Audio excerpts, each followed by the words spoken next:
I had been thinking for years about a story about a shark that attacks people and what would happen if it came in and wouldn't go away, and I hadn't done anything with it really. And then in 1964, I read a story about a shark fisherman off Long Island who caught a 4,550-pound great white shark off the beaches of Long Island. And I thought, wow, what would happen if one of these things came in and wouldn't go away?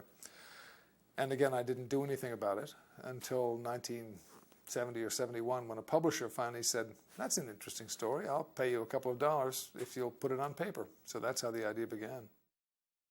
One of the many accidents that happened with Jaws was the title. We had no idea of the title. I had thought for months about titles. I probably had 100. Some of them were pretentious. A Stillness in the Water, A Silence in the Deep, Leviathan Rising. A lot of them were Françoise Sagan titles, you know, terribly pretentious and very personal. There were the Jaws of Death and the Jaws of Leviathan, and they all sounded dramatic or melodramatic or weird or pretentious. And we came up to 20 minutes before production, and my editor and I were having lunch at a restaurant called the Dallas Cowboy in New York. And I said to him, look, this was Tom Congdon, we cannot agree on a word that we like, let alone a title that we like. In fact, the only word that we even think means anything, that says anything, is Jaws. Call the book Jaws. And he said, what does it mean? I said, I don't know, but it's short, it fits on a jacket, and it may work. He said, okay, we'll call the thing Jaws.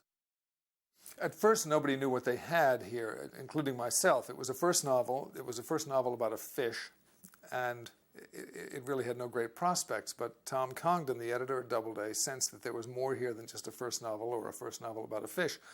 So it was sent out to the Book of the Month Club and the Literary Guild and Bantam and other paperback houses. And the first response was from the Book of the Month Club, which made it an A book, which means that it is selected for a main selection, or it is in the running for a main selection. And suddenly people began to think, whoops, we may have something more here than just a first novel, which nobody will read, and a first novel about a fish, which who cares less. So then the Reader's Digest selected it as a selection, and the Book of the Month Club made it an A book, main selection, and then Bantam bought it for what was then an enormous sum of money, $575,000. And then it went out to the movie auctions. And in those days, we're now talking many, many, many years ago, it went to Zanuck and Brown at Universal for $150,000. Which was, to me, the moon. I had no money at all. I had, in the bank, $300. Both Dick Zanuck and I saw or heard about the book at identical times. I heard about it from a small card in the fiction department of Cosmopolitan, edited by my wife, Helen Gurley Brown, which gave a brief description of the plot of this novel by Peter Benchley, and then said, might make a good movie. We both read it overnight, got on the phone with each other the next morning and said, look, we don't know how we can possibly do it, but we decided we must have this. Whatever it takes, this is the most exciting thing we've ever read, and we'll figure out later how we can make it. Had we read it twice, in my opinion, we never would have made Jaws, because anybody with a modicum of production knowledge would know there was no way to get a shark to leap on the stern of a small boat and swallow a man. How are we going to do this? Were we going to do it in animation? Who was going to do this? We never thought about it.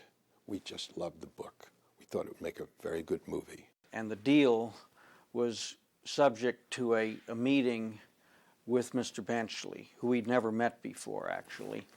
And the agency also very much wanted us to tie a director of theirs, one of their clients, into this whole package.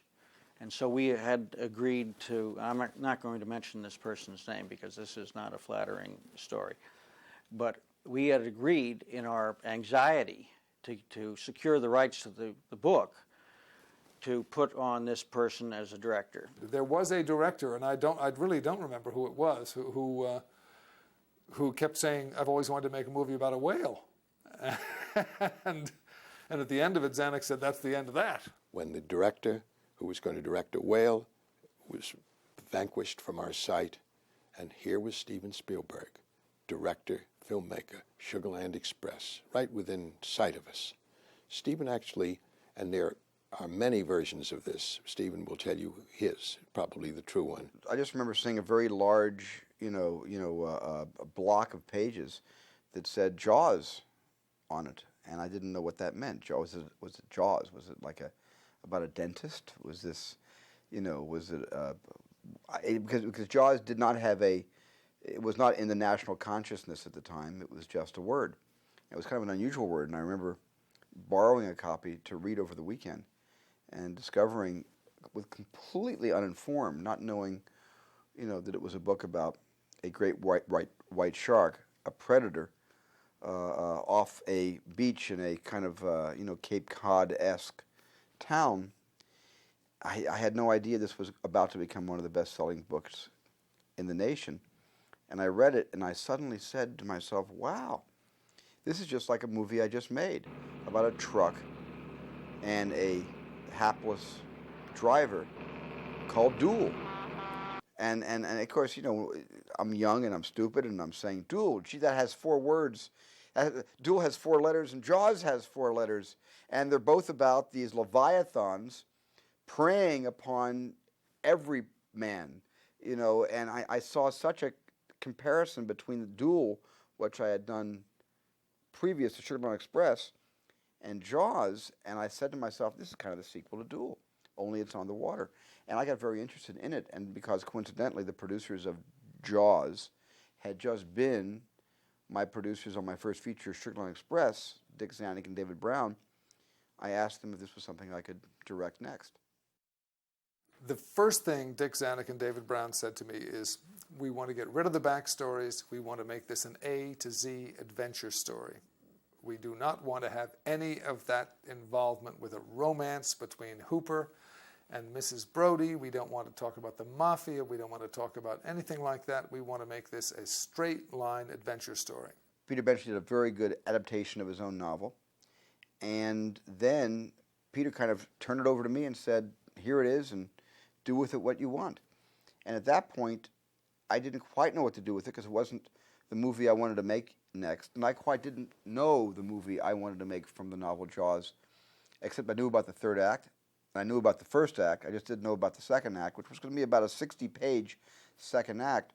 And David Brown suggested, and Dick Zanuck both suggested, that I go to Howard Sackler, who had written The Great White Hope. We went from Peter Benchley to a writer by the name of Howard Sackler, who was a Pulitzer Prize-winning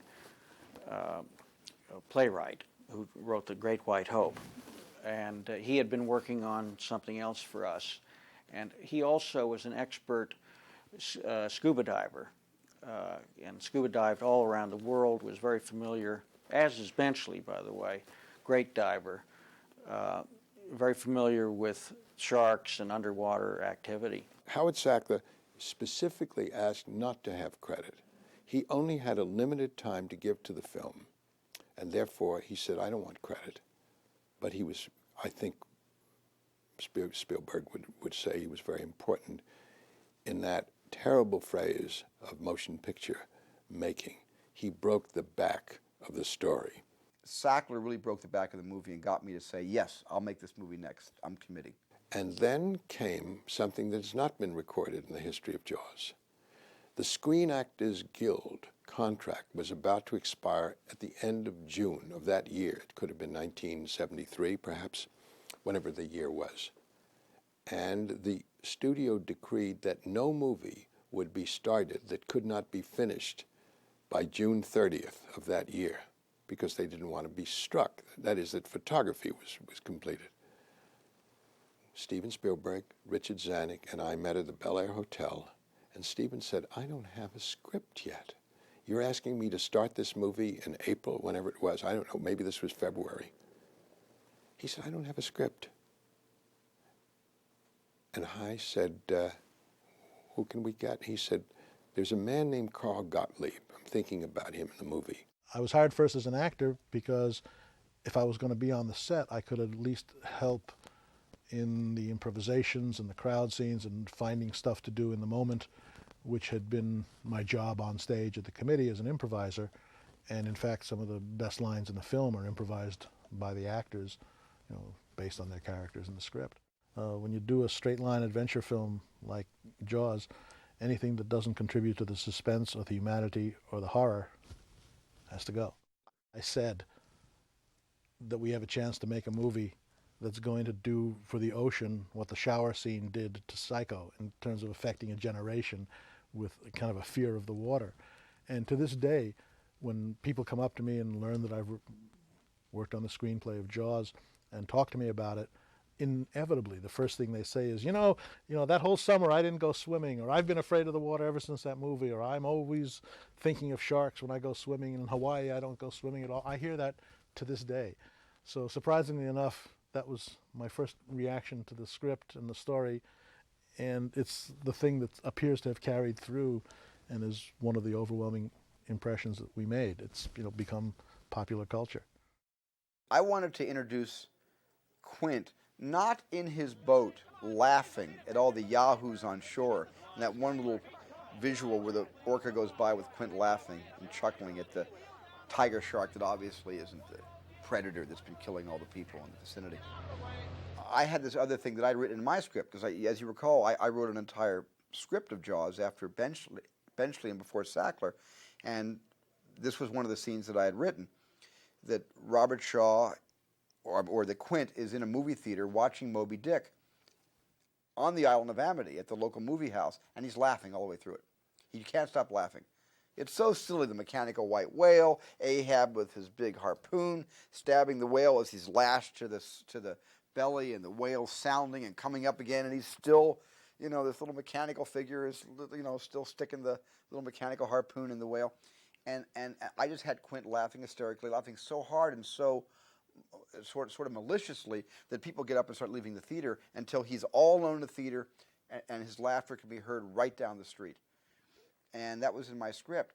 But in trying to get the rights to Moby Dick, which Gregory Peck controlled, Greg wasn't opposed to the use of that scene that way in Jaws. He just claimed that he wasn't really proud of Moby Dick.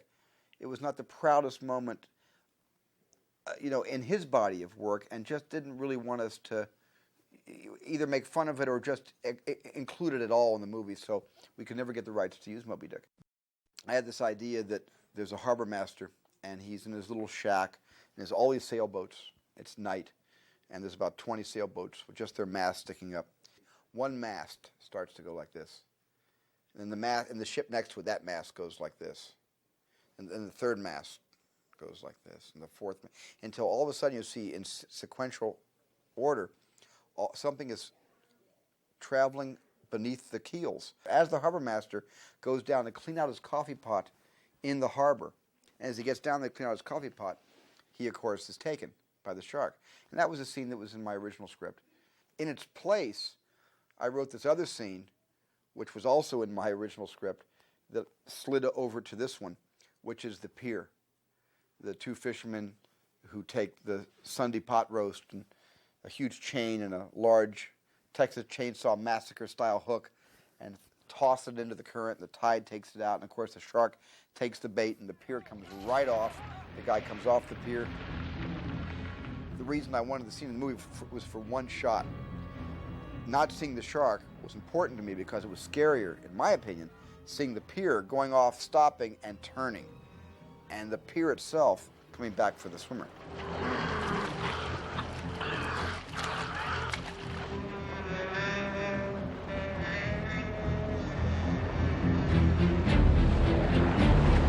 Charlie, take my word for it. Don't look back. Swim, Charlie, swim.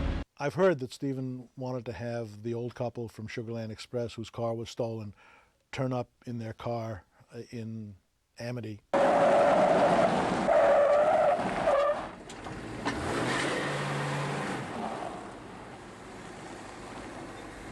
What's the story? The missus and I just had our car taken by an ex-con. Claim he's a working man. Was it a green Buick? Seafoam Green 1956. Roadmaster, BOW 404. Stole! Is your name Alvin T. Knocker of New Frankfurt? Oh, yes, sir. Yes, sir. Now you're talking. Yes, you sir. just stay put. I wanted them to be passing through Amity You know, maybe even going out to the beach and spreading out a picnic blanket, even fantasizing and saying, perhaps Mr. Knocker blows up an inner tube, and we get the idea that maybe he's going to go out in the water with his wife. And I thought, you know, this movie's too hard to make. I've got to stop making it harder on myself.